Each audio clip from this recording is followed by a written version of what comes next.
Bwana Yesu asifiwe. Asifiwe tena. Nina furaha sababu Bwana ametupa uhai, ametuwezesha kukutana hapa siku ya leo. Kwa hivyo usiwe na wasiwasi, sababu Mungu ambaye anakupenda na aliyekuonyesha njia ya kuja hapa siku ya leo ana sababu nawe. Watu wengi sana hawajajua kwamba matatizo yao wanaweza kuyatatua kupitia njia ya Yesu Kristo. Wao wamejua kwamba jambo lolote laweza kufanyika kupitia kwa nguvu zao, lakini hawajajua kwamba wakiwa na Yesu wanaweza kuwa washindi wa vita vyote ambavyo wanapigana. Kwa hivyo ninaomba kwamba uwe na imani, kwa kuwa Yesu ambaye umekuja kwake hajawahi kuchoka. Yeye yuko nasi kila wakati, kila mara. Shida tu ni kwamba sisi hatuna imani kwake, hatumtafuti, ndio maana ako mbali na sisi.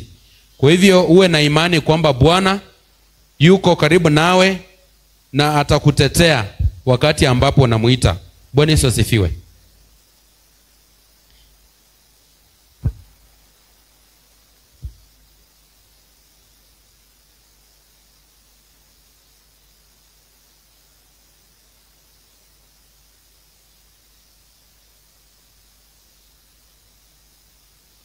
Kwa hivyo Bwana yuko hapa kwa wale ambao wanamwamini na wale ambao wako tayari kwa ajili ya kukutana naye. Siku ya leo ninakujulisha kwamba hakuna kitu kigumu ama kitu cha gharama kama kungoja kutoka kwa Bwana. Bwana Yesu asifiwe. Ukija hapa siku kama ya leo na unafikiri kwamba utakuja tu na mambo yako yatakuwa tu kama jinsi wewe unataka, nataka nikwambie Bwana afanyi kazi kama mwanadamu. Bwana anafanya kazi kulingana na mapenzi yake yeye mwenyewe. Na hauwezi ukajua Bwana amekupangiaje siku ya leo. Kuna watu ambao Bwana amepanga kwamba leo ni siku yao na kesho wengine siku yao. Sababu hatuwezi kujua jinsi yeye anapanga. Na kwa hivyo hatuwezi koma kutembea kwa hii safari, kwa sababu hakuna anayejua siku yake itakuwa gani. Ndio maana sio vizuri kukuwa absent. Sio vizuri kukoma kwa maombi, kwa sababu hauwezi ukajua siku gani ambayo Bwana amekupangia akufikishie uponyaji. Unaweza kaa nyumbani leo kwamba last Wednesday Mungu wako kushughulikia, kumbe leo ndio Mungu alikuwa amepanga kushughulikie. Unaweza kuja hapa siku ya leo ukiwa na imani full kwamba jambo fulani ninataka Bwana anifanyie, na uondoke hapa kama Bwana hajakufanyia. Haimaanishi kwamba amekusahau. Bwana hako tu na wewe, lakini anangoja aone uvumilivu wako. Bwana Yesu asifiwe. Leo tunajifunza kuhusu amri na mwelekezo wa Bwana Mungu. Amri na maelekezo, Amri na maelekezo ya Bwana Mungu.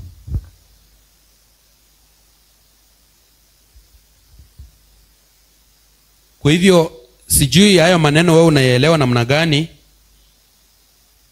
Tofauti ya amri na maelekezo, kuna tofauti kubwa. Sababu amri ni sharti ambalo unapewa na mtu kufanya ama kufata. Na sharti huwa haina maswali. Ukipewa sharti mahali haina maswali kwamba na sina nafasi ya kufanya hicho kitu. Kwa hivyo kuna wakati Mungu anapea watu ama waumini amri ya kufanya mambo fulani, na huwa haitaki maswali. Watu wengine huwa wanakuja mkutano wa Wednesday lakini hawajatofautisha amri na maelekezo. Unaweza kuelekezwa kwamba ufanye jambo fulani, na unaweza kuuliza, na nisipoweza kufanya hivi ninaweza kufanya hivi. Lakini kama Mungu amekupa amri, ni sharti, halina maswali, halina kusema kwamba sitafaulu.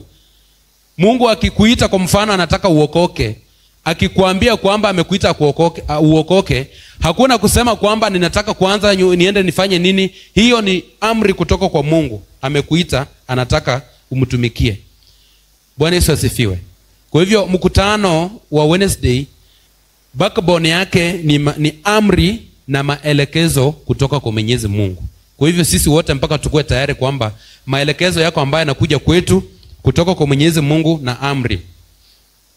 Kuna mifano ya watu ambao walipewa masharti kutoka kwa Mungu ama maelekezo kutoka kwa Mungu ambayo walifaa kutembea nayo ndio faulu katika safari yao ya wokovu. Na mtu yeyote ambaye anakaa mahali ambapo hakuna masharti na amri, huyo mtu muda mwingi huwa anakosea kwa sababu hajajua anafaa kufanya nini kwa wakati gani.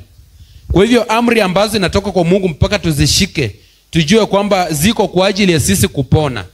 Mimi nikija hapa nisifati amri ambayo Mungu anataka nifate, siwezi nikapata kila ambacho nataka mpaka nifate kwa hizo nyayo. Bwana Yesu asifiwe. Wangapi tangu wakuja hapa washawahi pewa jambo fulani la kwenda kufanya? Tangu tu uanze kuja hapa ushawahi ambiwa usiwahi fanya hii, usiwahi fanya hii? Mwenye mshida kuburu hata. Nyinyi ni wakora sana. Jeremiah chapter 16 verse 1. Jeremiah chapter 16 verse 1.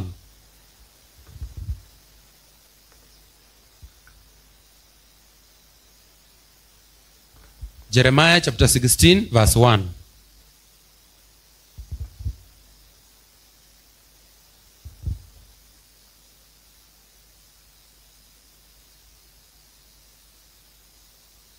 Mr. Charles, yako ni kizungu, Swahili.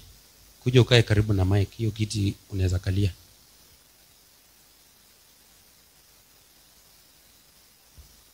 Sasa Jeremiah chapter 16 verse 1. Biblia inasema, yes, tena neno la Bwana likanijia kusema, wewe utaoa mke, wala utakuwa na wana wala pindi mahali hapa. Rudia tena. Tena neno la Bwana likanijia kusema, wewe hutaoa mke, wala hutakuwa na wana wala pindi mahali hapa. Bwana Yesu asifiwe. Endelea kusoma verse 2-3. Endelea tu verse 3. Maana Bwana asema hivi, katika habari za wana na katika habari za pindi wasaliwao mahali hapa, na katika habari za mama zao waliowasaa, na katika habari za baba zao waliowasaa katika nchi hii, watakufa kwa maradhi mabaya, hawatataliwa wala hawatasikwa, watakuwa kama samadi juu ya uso wa nchi. Amen. Bwana Yesu asifiwe. Jeremiah alipewa maelekezo kutoka kwa Mungu, ama amri, alipewa amri kutoka kwa Mungu kwamba asije akaoa wala kuwa na watoto kwa mji fulani. Na alipewa hii amri kutoka kwa Mungu kwa sababu Mungu alijua madhara ambayo Jeremiah angepata kama yeye hangeelekezwa ama hangeamriwa kufanya ili sharti. Sasa ukiwa kwa hekalu la Mungu mpaka ujue kwamba kuna neno ambalo linatoka kwa Bwana linakuja kwako kwamba usifanye kitu fulani, na wakati unagairi kwa kufanya hicho kitu kuna madhara fulani ambayo utapata. Kuna kitu fulani ambacho kitakufanyikia chenye ulitahadharishwa mapema, lakini wewe haukukifuata. Wakati unaambiwa kwamba usiende kwa waombaji waongo, waombaji wa madawa, watu wengine wanachukulia kama mzaha, lakini kuna adhari ambayo huwa inakuja baadaye, ambayo inakuja kwako na haiwezi katatulika na Mungu kwa sababu yeye alishakutahadhari mapema. Bwana Yesu asifiwe.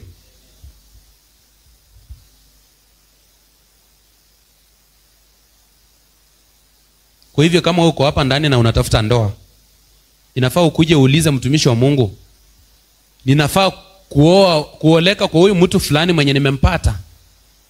Upewe maelekezo kabla ya wewe kuamua. Sasa siku hizi tunapata watu wanapata tu ndoa, unasikia tu nani na nani walioana. Walioana kwa njia gani? Hawakupata ushauri wowote kwa Mungu. Baadaye ndio wanakuja kutafuta ushauri kama washafanya maamuzi.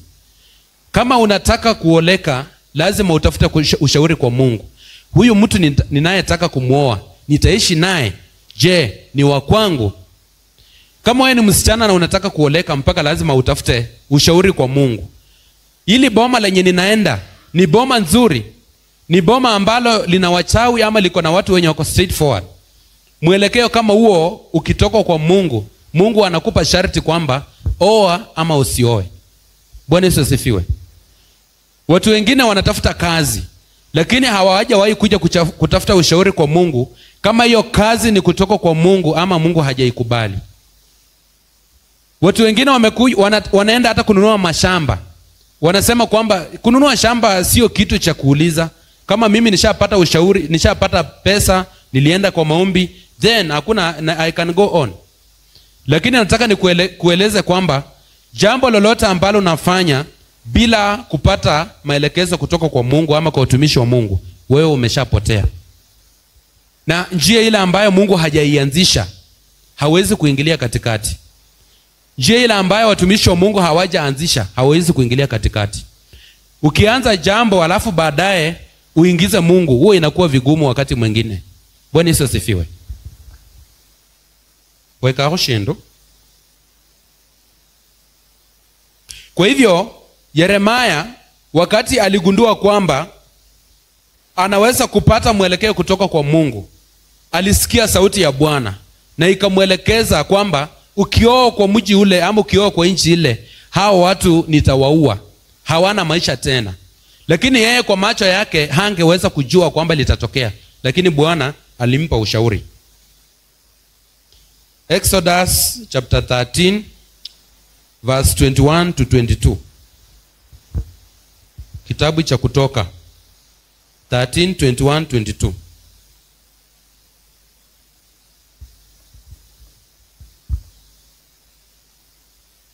Kwa hivyo wakati mwingine chochote ambacho unafanya, try as much as possible upate ushauri kutoka kwa Mungu. Ninataka kujenga nyumba. Ninaweza kujenga nyumba kiasi gani? Bwana ananiwezesha kujenga nyumba kiasi gani? Sasa wewe unaenda unajenga nyumba, alafu unashindwa kupata mabati. Na uenda Mungu alikuwa anataka angekuelekeza kupitia watumishi wake kwamba ukijenga nyumba ya mabati 30 hautaweza kumaliza. Sasa wewe umeenda peke yako. Wakati unafika kwa barabara unashindwa, sasa ndio unatafuta ushauri kwa Mungu. Watu wengine wao wanaanzisha hata biashara. Biashara zinakataa kuenda. Baadaye ndio wanakuja kuomba na kutoa fungu la 10. Bwana Yesu asifiwe. Tafuta ushauri na maelekezo kutoka kwa Mungu. Exodus 13:21-22. Kutoka 13:21-22. Bwana naye akawatangulia mchana ndani ya wingu mfano wa nguso, ili awaongoze njia, na usiku ndani ya moto mfano wa nguso, ili kuwapa nuru wapate kusafiri mchana na usiku. Ile nguso ya wingu haikuondoka mchana, wala ile nguso ya moto haikuondoka usiku mbele ya hao watu. Amen. Sasa wangapi mahali hapa njia zao ama mashauri ama maamuzi yao wanaelekezwa na Mwenyezi Mungu? Kabla haujafanya chochote, Mungu anakuelekeza, enda ufanye hivi, enda ufanye hiki. Watu wengi sana wanatafuta ushauri kwa mapepo, hawatafuti ushauri kwa Mungu. That's why siku hizi watu wengi hata ambao tunasema ni Wakristo hawapendi sana kumuomba Mungu ndio wapate mwelekeo wa jambo fulani. Lakini wakisikia tu mahali kuna mtu ambaye anafanya, hawataki hata kujua kama ni wa Mungu ama ni wa shetani, wao wanakimbilia huko. That's why siku hizi hata hapa saa hii mmeona asubuhi tumekuwa tu hapa na praise and worship kidogo, watu waombe. Mtu hawezi kuomba. Lakini hebu sema kwamba tunataka tupige magoti hapa mtu aombewe. Unakuwa na imani kabisa mpaka unafunga macho. Hayo sio maombi ya mtu ya kutoka kwa Mungu. Mpaka wewe mwenyewe ujue kujizungumzia, ujue kutengeneza njia. Kama wana wa Israeli waliongozwa kwa wingu mchana na wakaongozwa kwa moto usiku. Waliongozwa kwa sababu walikuwa wanasikia sauti ya mtumishi wa Mungu. Sasa wewe hauwezi ukaongozwa kama hausikii sauti ya Mungu. Hauwezi ukaongozwa kama ufati nyayo ambazo Mungu anataka utembelee. Lazima ufate hizo nyayo ndio Mungu akuongoze. Kwa hivyo watu ambao tunaingia mkutano wa Wednesday, tujue kwamba kuna tofauti ya mkutano nao ingia na mkutano ambao umezoea kuingia Jumapili. Fata maelekezo ya Mwenyezi Mungu. Mungu anakuelekeza katika mambo yote ambayo unafanya. Mungu anakuelekeza. Inafaa Mungu akuelekeza hata mahali pa kuenda ndio ujue umefika kiwango kizuri. Unajua kuna watu Mungu amewapa neema, anawaongoza mpaka kitu cha kukula. Siku hizi unaona watu wako na siasa ya vyakula ambavyo wanafaa kukula na vyakula ambavyo hawafai kukula. Siku hizi makanisa utapata mtu anauliza kuvaa longi ni makosa ama ni dhambi? Kukula kitu fulani ni makosa ama ni dhambi? Kuna maswali mengine ambayo tunauliza yenye yanaonyesha kwamba hatuna Roho Mtakatifu. Yesu aliambia wanafunzi wake kwamba ninaondoka, ninaenda kwa Baba yangu, na sitawaacha peke yenu, nitawaachia msaidizi. Na huyo msaidizi atawakumbusha kila kitu ambacho nilikuwa nimesema awali. Bwana Yesu asifiwe. Mambo yote ambayo Bwana alikuwa ametuambia na hata yale ambayo hakuwa ametuambia, Roho atatukumbusha na atatukumbusha na atatujulisha. Kuna yale ambayo Yesu hakuwa ametujulisha, Roho atatujulisha. Kuna yale ambayo alikuwa ameshatujulisha, Roho atatukumbusha. Kwa hivyo ukiwa na Roho Mtakatifu ndani yako, inamaanisha kwamba Mungu atakuongoza. Atakuwa anakuongoza kile kitu cha kufanya. Ukiwa kwa nyumba ukivaa nguo, Roho atakuwa anakuambia tu hii nguo yenye umevaa sio mzuri ya kwenda nayo kanisani. Bwana Yesu asifiwe. Sijui kama wewe unatamani kufika mahali kama hapo. Inafaa ufike kiwango cha kumuomba Mungu mpaka anakuonyesha kwamba kitu fulani usikule bila kushawishika na mtu yeyote. Sasa ukianza kupata kila kitu unasumbuana kuuliza kama ufanye ama usifanye, ufanye ama usifanye, jua kwamba wewe Mungu hakuelekezi. Omba neema ya Mungu akuongoze katika kila mahali unakoenda na kila jambo unalofanya. Bwana Yesu asifiwe.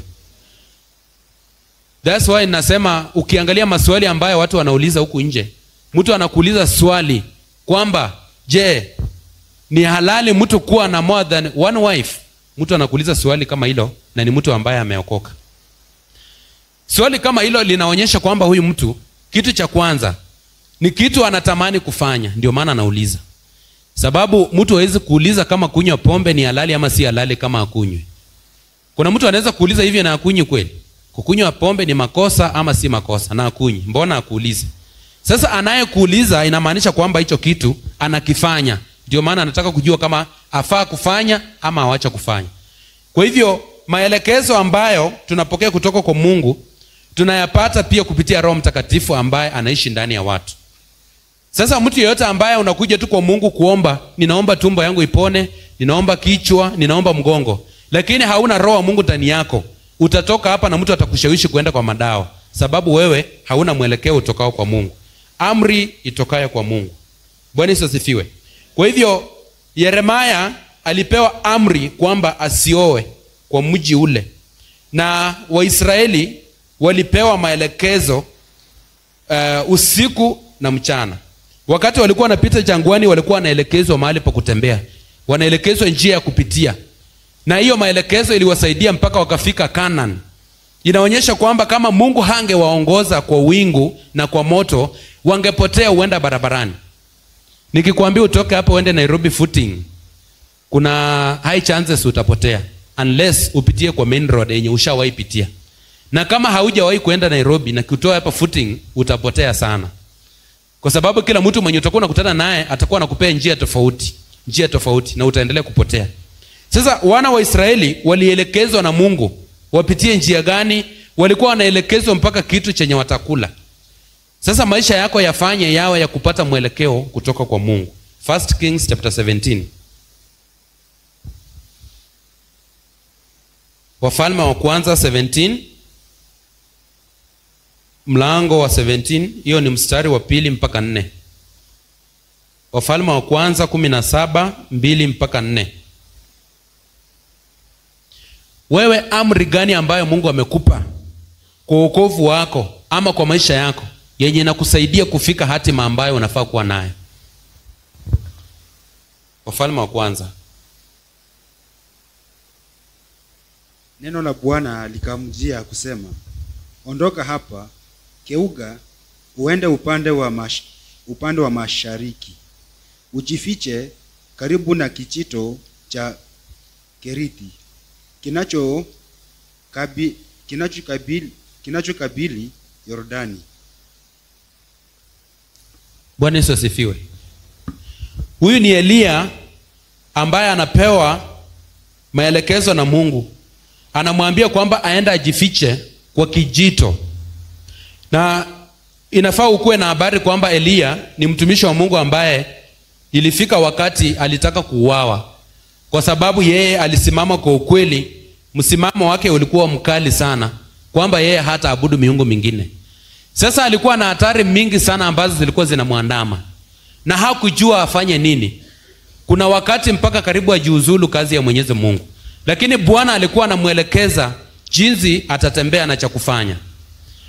Wacha nikwambie, wakati mwingine unaweza kuwa unafanya biashara na unajua kwamba una maadui ambao wanakuandama, na roho yako inakudanganya kwamba ukiweza kuondoka hapa uende uzie tauni nyingine fulani, hapo ndio utakuwa umepona, bila kujua kwamba huyu mtu anayekutafuta pia yeye huwa anaenda kutembea kwa hiyo town, atakupata kule. Kama ni dawa atakuwekea. Hiyo ni akili yako tu yenye nakutuma kufanya. Ati nimenunua shamba mahali fulani na nina wachawi wananisumbua, wacha nitoke niende nitafute shamba mahali fulani. Hayo ni maelekezo ya akili zako tu. Tafuta maelekezo kutoka kwa Mungu. Mungu amekuambia uende ufanye hivyo. Mungu ndiyo anafaa kukuelekeza mahali pa kwenda kujificha. Watu wengine wanakuja mkutano tu kwa sababu wanajificha jambo fulani. Kuna watu wengine wao wanakunia moto huko nyumbani, alafu wanakuja kujificha kwa maombi. Yaani amekuja mkutano Wednesday, lakini kuna mambo ambayo amefanya huko nyumbani. Sasa amekuja tu ku waste time. Ilikuja kugundua hata wana youth. Ukipata mwana youth amekuja mkutano Wednesday, muda mwingi utapata kuna mambo makubwa sana amepitia, ama amekosana na mzazi, imebidi akuje tu mkutano. Sasa amekuja ni kama kujitetea. Amekuja ni kama sasa kutengeneza, kutafuta urafiki kwa Mungu. Bwana Yesu asifiwe. Sasa umekuja kujificha kwa mkutano? Hapana. Huo ni kujificha. Huo sio kuja kutafuta msaada kwa Mungu. Huko ni kujificha. Unajificha kwa mambo fulani ambayo umefanya. Kwa hivyo huyo Eliya alienda chini ya mto ama kwa pengo ambalo alikuwa ameonyeshwa na Mungu kwamba aenda ajifiche pale. Alienda kujificha na Mungu alijua kwamba akienda pale atakuwa salama. Bwana Yesu asifiwe. Sasa wewe wakati unapitia shida, Mungu ndio anakuambia ufanye jambo gani ndio utoke kwa hiyo shida. Wakati unapitia matatizo, Mungu ndio anakuelekeza cha kufanya ndio haya matatizo yaishe. Kuna mtu anaitwa Nuhu. Nuhu wakati alionyeshwa na Mungu kwamba gharika itakuja na itafagia ulimwengu wote, Mungu yule ndiye alimuelekeza akamwambia kwamba aenda atengeneze safina. Na ukisoma utapata kwamba Nuhu wakati alitengeneza safina, akisha maliza, Mungu ndiye alifunga mlango wa ile safina. Nuhu hakufunga mwenyewe safina, lakini Mungu ndio alifunga mlango wa ile safina. Which means hatuwezi kujua kama ni yeye mwenyewe ndiye angefunga huo mlango, huenda maji yangekuwa mengi sana na yangevunja ule mlango. Lakini kwa sababu Mungu ndiye aliufunga, alikuwa na uwezo wa kukaa hapo ndani mpaka hizo siku zote. Bwana Yesu asifiwe. Usifanye chochote bila kupata maelekezo kutoka kwa Mungu. Na yale ambayo Mungu amekuelekeza ufanye, make sure umefanya vile Mungu alisema. Usiongeze wala usiondoe. Kuna watu hapa wakiambiwa na mtumishi wa Mungu, enda nyumbani na ukae na amani na mtu fulani, huyo mtu ana change hiyo statement. Anasema wamemaanisha huyo mtu ndiye ananiroga. Sasa akienda huko anaanza kutangaza, wewe ndio unaniroga, wewe ndio uliua mtoto wangu, wewe kumbe ndio utaki nikuwe na ndoa. Hawakukuambia hivyo. Huenda hata alikuwa anamaanisha wewe ndio uko na makosa. Kuna makosa fulani ambayo unafanya yenye inafaa uende urekebishe, lakini wewe umechange statement. Sasa ukifanya hivyo huwezi kushinda hivyo vita, sababu wewe umeamsha vita part 2 ambavyo havikuweko. Maelekezo ya Mungu yanafaa ufanye jinsi ulivyoelekezwa. Genesis chapter 12 verse 1 inatuonyesha mtu mmoja ambaye anaitwa Abrahamu. Abrahamu baba yake alikuwa wa kuabudu sanamu, ama alikuwa anaabudu jua. Baba ya Abraham alikuwa anaabudu jua. Sijui alikuwa anaitwa Tera. Alikuwa anaabudu jua, hakuwa anajua kuna Mungu wa ukweli. Lakini siku moja Mungu alimuonekanea Abrahamu akamwambia kwamba ninataka uondoke kwa nyumba ya baba yako na uende mahali ambapo nitakuonyesha. Sasa huu ni mfano tofauti sana. Ukiangalia mtu kama Elia aliambiwa aende ujifiche mahali fulani. Ukiangalia Yeremia aliambiwa usioe kwa mji fulani. Lakini sasa huyu sasa Abrahamu aliambiwa uondoke kwa nyumba ya baba yako mpaka mahali nitakuonyesha. Which means Mungu anaweza kupa amri ya kufanya jambo fulani na asikupe mwisho wa hilo jambo. Hata mimi shawahi nifanyikia. Bwana Yesu asifiwe. Mungu anaweza kuambia ufanye kitu fulani na asikuonyeshe kwa nini anasema ufanye hivyo. Sasa kila mtu akiambiwa usifanye kitu fulani, anafuatilia mpaka aulize kwa nini umenikataza nisifanye kitu fulani. Sio kila saa Mungu anapeana reason ya wewe usifanye kitu fulani. Mungu anaweza taka tu usiende mahali fulani na hata kupea reason. Mimi wakati mwingine naweza kuja hapa kwa ibada na nitoke hapa niseme wacha nitoke nipumzike nyumbani kidogo, nitoke nyumbani niende kazini. Nikifika kwa nyumba roho yangu inakataa completely nisiende kazi. Bwana Yesu asifiwe. Sasa nitashindana niende? Siwezi. Ninakaa tu hapo, ninatulia na kesho yake ninaenda. Huwezi jua kwa nini Mungu hataki uende. Yeye mwenyewe ndiye anajua reason. Ukipata roho yako imekataa kitu fulani, iko na reason why imekataa. Hata unaweza kutembea kwa mtu tu na roho yako ikatae hapa usikule. Usishindane na roho yako. Uenda kuna sababu ambayo roho yako imefanya usikule hapo. Halonyala kuzio mondo na wakati unafika pale wameandaa tu chakula hivi na mtu anakupigia simu. Kuja huku jua mahali fulani nataka kupea kitu fulani. Huwezi jua labda Mungu anakuepusha na kitu fulani chenye kingekupata. La kubola ndena angola kanira haki malibiri ngaloshebu wangu. Bwana Yesu asifiwe. Ushawahi jua unaweza taka kupanda gari, ukishafika hivi na unakumbuka kuna kitu umesahau. Na wakati unaacha unarudi unaenda kwa nyumba, unaenda kuchukua hicho kitu. Ukirudi hautapata hilo gari, utapanda gari lingine. Unajua ni watu wangapi walitaka kupanda magari, kitu fulani kikatokea hawakupanda na hilo gari linapata ajali. Una habari? Bwana Yesu asifiwe. Mungu anaweza kukuepusha kwa hatari kwa njia ambayo wewe mwenyewe hauwezi kujua kama mwanadamu. Ukifuata maelekezo ya Mungu hataki ufanye kitu fulani, usipogairi kuna njia fulani ambayo Mungu atakuepusha. Kuna rafiki mwenye ukikutana na yeye roho yako inamkataa. Usimlazimishe kuwa rafiki yako. Mungu anataka kukuepusha na yeye, kuna mahali anataka kuonyesha. Abrahamu huyu ninaye kuambia alikuwa na mtoto wa ndugu yake. Alikuwa anaitwa Lot. Lutu alikuwa mfugaji kama Abrahamu. Na ilifika wakati Mungu alitaka kubariki Abrahamu. Kabla Mungu azungumzie Abrahamu hivi, alikuwa amekuwa na Lutu. Na wakati alikuwa na Lutu hakusikia sauti yoyote kutoka kwa Mungu. Lakini wakati alitoka pale, Mungu alizungumzia Abrahamu akamwambia kwamba ninataka uende mahali fulani. Ndiye akaanza kumzungumzia. Bwana Yesu asifiwe. Mbona Mungu hakuzungumzia Abrahamu akiwa na Lutu? Nani atanipa jibu? Kwa nini Mungu hakuzungumzia Abrahamu wakati alikuwa na Lot?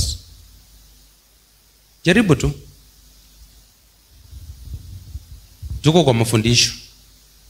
Wewe hebu fikiria kwa akili yako tu. Mr. Douglas, wewe unafikiria kwa nini? Wakati Abrahamu alikuwa na Lutu, Mungu hakumzungumzia chochote. Lakini wakati aliambia Lutu kwamba nataka uende kushoto ama ujichagulie mahali penye unataka kuenda na mimi nitaenda mahali penye patabaki.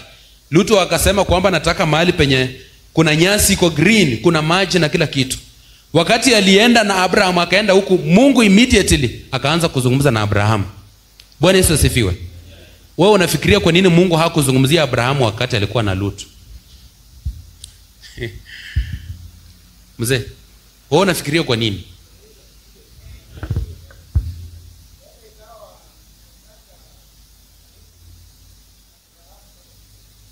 Alitaka abariki Abrahamu kama Lutu hayuko.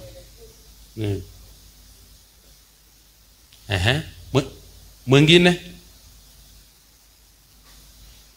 Swali limekuwa gumu. Yes.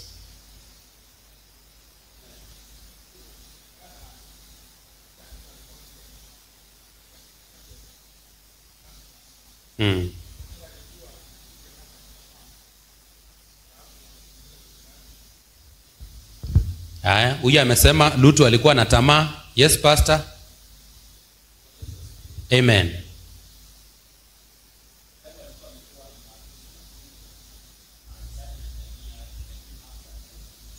Hakuachana na Lutu. Okay. Mmesikia hayo majibu yote, si ndio? Mungu alikuwa ameelekeza Abrahamu kwamba atoke kwa nyumba ya baba yake. Na unajua huyu ni mtoto wa baba yake, mtoto wa ndugu yake, which means ni kama mtoto wa ndugu yake, which means ni the same family. So pastor anasema kwamba yeye anaona kwamba Lutu hakuwa ameachana na jamii yake, ndio maana Mungu hakuzungumza na yeye. Hayo majibu yote yako tu sawa. Bwana Yesu asifiwe. Nataka niendelee na kukuambia kwamba Lutu wakati alikuwa na Abrahamu, Mungu wakati aliambia Abrahamu atoke, ni kweli hakuwa amemzungumzia akiwa na Lutu. Na tena kitu cha pili, wote walikuwa wafugaji. Nina imani kwamba wakati Abrahamu alitaka kuzungumziwa na Mungu, Mungu angemzungumzia akiwa na Lutu, Lutu hangekubali kuachana na Abraham, kwa sababu ya ile maagano ambayo Mungu alifanya na Abraham. Tunajua kwamba Mungu aliambia Ibrahimu kwamba nitabariki uzao wako, nitakufanya utakuwa baba wa mataifa. Sasa nani angekubali kukosa kumiliki ama kukuwa baba wa mataifa wengi? Nafikiri kwamba Lutu angesema wewe ni kama tu baba yangu, na sasa mahali penye unaenda, kama wewe utakuwa na mali, hata mimi wacha tuende na wewe, hata mimi mifugo wangu waongezeke kama wako. Bwana Yesu asifiwe. Sasa kuna vitu fulani Mungu hawezi akakufanyia kama kuna watu wenye ungali nao kwa maisha yako. Kuna Lutu ambao unaandamana nao, lazima uwaeke kando kwanza ndio Mungu azungumze na wewe. Kuna watu wanakuja mkutano wa Wednesday, lakini kile kitu ambacho kinamsumbua ndio anaendelea kukaa nacho. Sasa kile kitu ambacho kinakusumbua ndio unaendelea kukaa nacho, na unataka usaidizi kutoka kwa Mungu mpaka uachane nacho. Ndio maana hapa kitambo mtu alikuwa akija hapa akiwa amesonga nywele, hangeweza kushiriki. Kwa sababu gani? Kuna kitu ambacho ako nacho kimemfunga na anataka majibu kutoka kwa Mungu, haingeweza kufanyika. Sijui wa siku hizo wenye wanakuja ukiwa hivyo wanapokea, sijawahi wauliza. Lakini hauwezi ukakuja kwa Mungu unataka kupokea kitu na uko na Mungu mwingine ambaye ni tofauti na maagano yake, hauwezi ukapata. Bwana Yesu asifiwe. Kwa hivyo Mungu akikupa maelekezo, anataka akupe maelekezo ukiwa umeweka akili zako kwake. Ukiwa wewe ni mtu wa miungu, wewe ni mtu wa vitu za ajabu ajabu, hauwezi ukapokea chochote kutoka kwa Mungu. Lazima ubadilishe njia zako. Muda mwingi kuna watu wanakuja hapa, lakini akishatoka hapa kuna maombi mahali kwingine kwenye anaenda. Kuna watu wengine wenye anaenda kufatana nao wenye sio wa Mungu, hawawezi wakapokea majibu kutoka kwa Mwenyezi Mungu. Haleluya. Ukisoma Matthew chapter 2 12 to 13, Matthew chapter 2 verse 12 to 13. Najua hiyo ya Abrahamu hatukusoma, lakini utaenda kuisoma. Ilikuwa Genesis 12 verse 1. Kiendelea utapata hiyo maneno hapa. Matthew chapter 2 verse 12 to 13. Sasa hapa utakutana na wale mamajusi. Sisi wote hapa tumeshawaisikia story ya kuzaliwa kwa Yesu Kristo. Kuzaliwa kwa Yesu Kristo kulikuwa na mamajusi, watu ambao walikuwa kama ni wafuasi wa Yesu Kristo, ama walikuwa watu wa imani. Na wakati walielekezwa na nyota, walielekezwa mpaka mahali ambapo mtoto alikuwa amezaliwa. Na walikuwa wameshaonyeshwa kwa ndoto usiku kwamba wakati watapata mahali mtoto amezaliwa, wasiondoke wakarudi kwa Herode. Sababu Herode anataka kutafuta maelekezo kutoka kwao, jinsi atakavyofikia ule mtoto ambaye amezaliwa. Sasa Herode alikuwa na mpango kwamba hao watu wakishaenda kuona mtoto, wakuja umpe direction ya jinsi atakavyofika huko. Lakini sababu walikuwa wamepata maelekezo kutoka kwa Mwenyezi Mungu, kwamba wasirudi kwa Herode. Walipoenda huko, walipita wakienda, wakakumbuka kwamba Mungu alituambia tusirudi, ama malaika wa Mungu alituonekania akasema kwamba tusirudi kwa Herode. Mwenye amepata tusomee.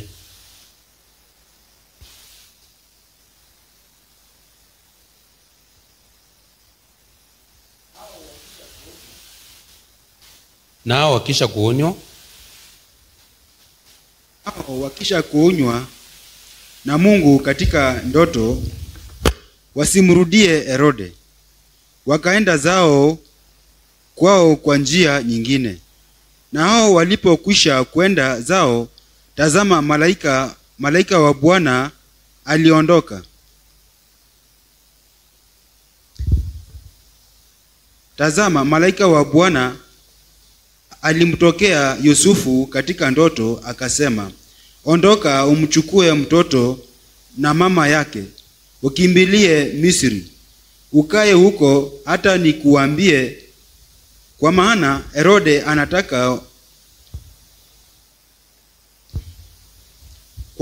Herode anataka kumtafuta mtoto amwangamize. Amen. Bwana Yesu asifiwe. Unafuata vile hiyo chapter inasema.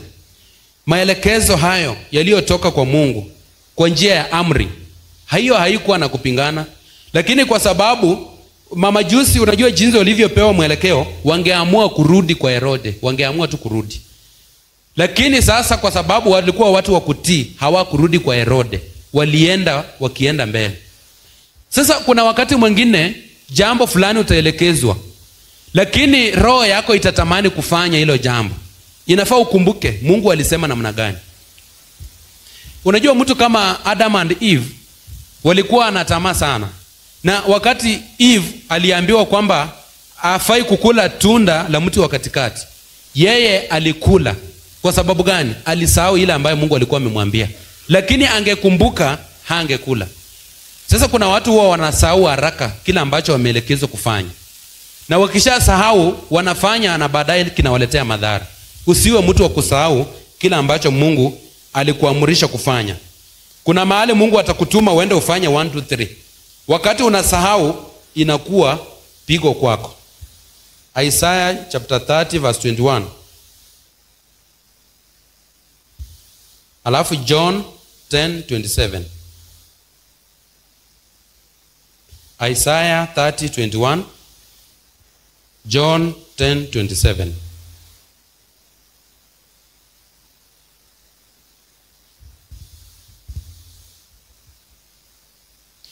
Kwa hivyo wewe siwezi kujua ni mambo gani ambayo umepitia kwa maisha yako, lakini Mungu akajaribu kukushauri na wewe ukagairi, ukakataa. Ni mwelekeo gani umekuja hapa ukapewa, lakini wewe ukakataa, ukafuata mwelekeo wako mwenyewe. Leo hii nimekujulisha kwamba yeyote ambaye anakuja kwa Mungu lazima ajue kuna amri zitokazo kwa Mungu, lazima uzifuate.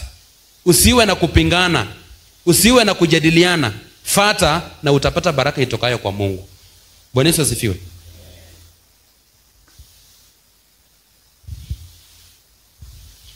Na masikio yako yatasikia